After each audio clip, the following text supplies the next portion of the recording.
the latest purchase, a Hyundai Stella 1.6 SL. The bodywork isn't great, paid £750 for it, 2 months MOT.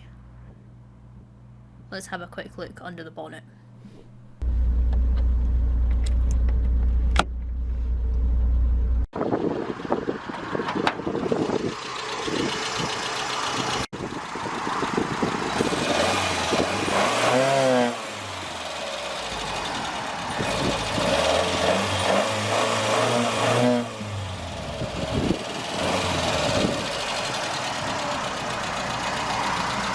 We'll take it for a quick spin. The clutch is pretty high and the steering is pretty heavy, but the indicator makes a nice noise.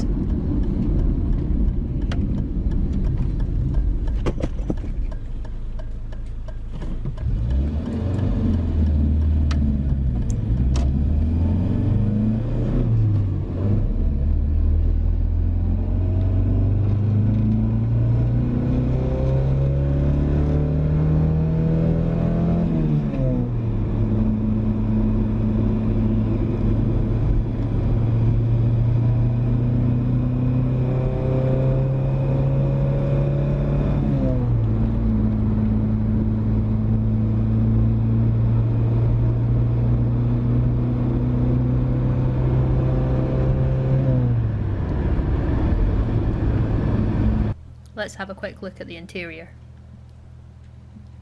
So it's on 69,000 miles. It's a lovely door handle repair and a not so lovely door handle. The obligatory visor that won't stay up. A clock in the dash that actually works. We're really being spoiled though.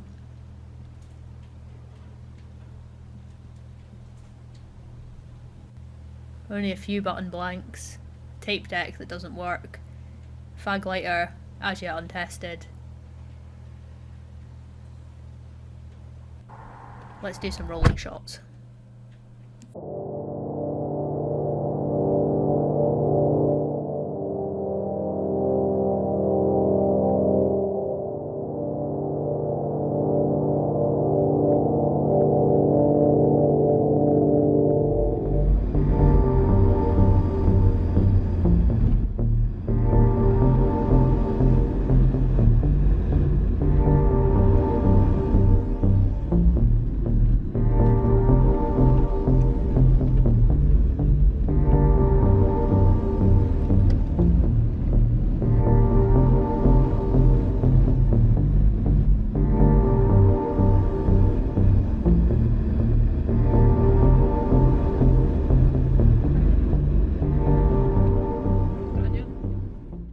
Kingdom of Rust.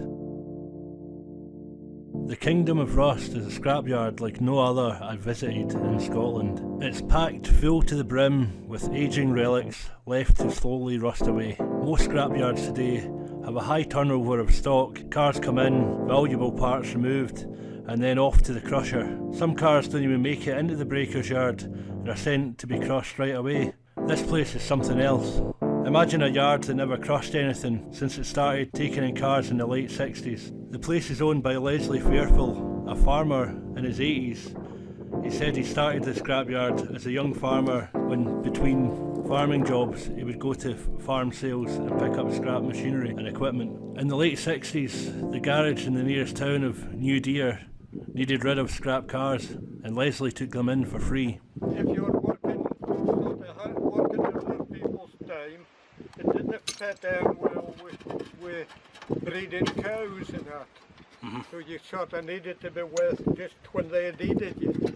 Yeah. So I went on to sort of buying scrap metal at farm sales and dealing in sort of low-cost machinery, which I could more or less, apart from the day of a sale, I could do it in my own time. And it's sort of bought in place, and the shop in the garage in New Deer was wanting rid of a heap of scrap cars.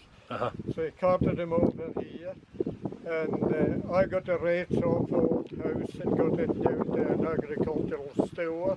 But when the rates job came to check it out, he says, oh, you have a scrapyard, and read it in the scrapyard. Which in the tail end of the day was a good thing, because when it came on to scrapyard licensing, mine was an established business, Yeah. you know, and no planning restrictions. But then something that you'll need to remember, the local CP people are quite good. They're waiting for me to die. They're not descending on me for all this stuff out with the yard. I good point somewhere. And you meet a lot of interesting people in this, you know. Kind of people who are interested in old vehicles and antique implements and are mostly interested, you know. How long have you been doing this? Well, I just bought that bottom place in 1971, so you had to go back before that. Late 60s. Aye. Late 60s. But then, I'm a inefficient farmer, an inefficient scrap merchant, but I'm still in business. Story of my life was turning a small overdraft into a big one, and then getting turned down to a small one again. See, write it off like a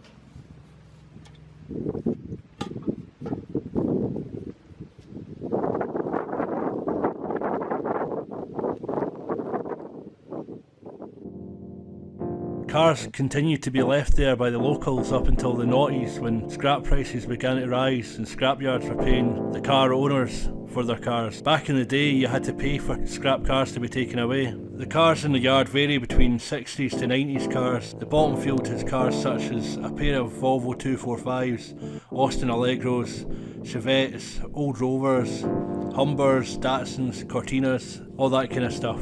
Most are melting into the ground, but some parts are still salvageable, even today, if you know what you're looking for. My last visit to the yard was for a friend to remove parts from a left-hand drive W123 Mercedes estate. He completely stripped the interior and the dash. A left-hand drive dash probably isn't worth much in the UK, but in his native Hungary, an uncracked Mercedes dash is worth taking home to sell. Another friend from down south, Andrew Eve, who's well known as an avid collector of classic Datsuns, had been in touch and asked if I would be able to remove a dashboard and steering box from an old Datsun.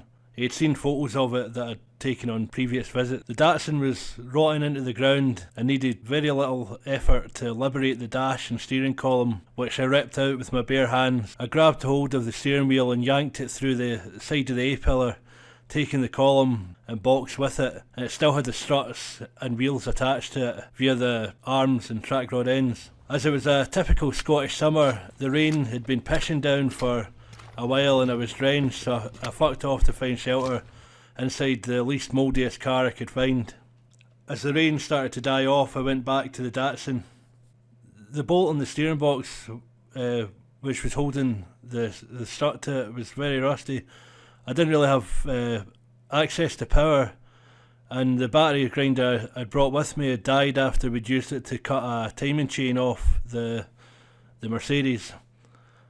With the help of the owner, Leslie, he used a technique I'd never seen before for nut removal, which was to batter fuck out of it with a hammer and chisel until it fell to pieces.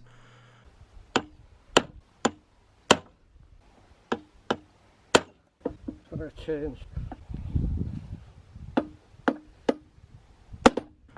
A few minutes later, the nut was removed from the steering box without causing any damage to the threads.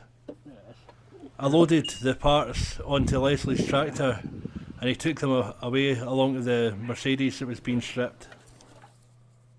The entrance to the yard is access through the centre of a working farm. Parking anywhere around the farm is forbidden. There's a rutty track along the side of the field which takes you into the place. This is where I usually leave my car. The track widens at the corner of the field and it's possible to undertake a 20 billion point turn to get the car back out. From that corner of the field there's a much heavier rutty track which is probably half a mile long and can only be accessed on foot or by tractor. I think a lot of 4x4s would get beached in the ruts. It feels like miles on foot, especially when loaded up with heavy tools or awkward shaped car parts, so we usually ask Leslie if he can take the parts up with his tractor, which is a great help. Most of the cars in the yard are beyond saving or going back on the road, and because the road into the place is so heavily rutted, it would take quite a lot of effort to remove them. Leslie did say he would entertain selling complete cars, but the cost in removing them probably wouldn't be financially viable for most people. I know a lot of people can become quite upset at the sight of old cars which have been left to rot, but what you've got to remember is back when those cars entered the yard, they were worthless heaps of shite. Most other places, they would have been crushed a long time ago. After Leslie had transported our parts to the cars, we made bids on the parts we'd accumulated. His prices are always cheap or fair, and he's always happy with the money we give him. He doesn't mind if you're buying the parts to sell on, as long as you're handing over some crisp 20s at the end of the day. I think I paid around £50 for my bits, and the next week Andrew visited from the south of England and paid a very generous £300 for the parts he needed. I also gave him some other stuff I had lying around, including a roof rack to hold all his tat into his car.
faster, go faster.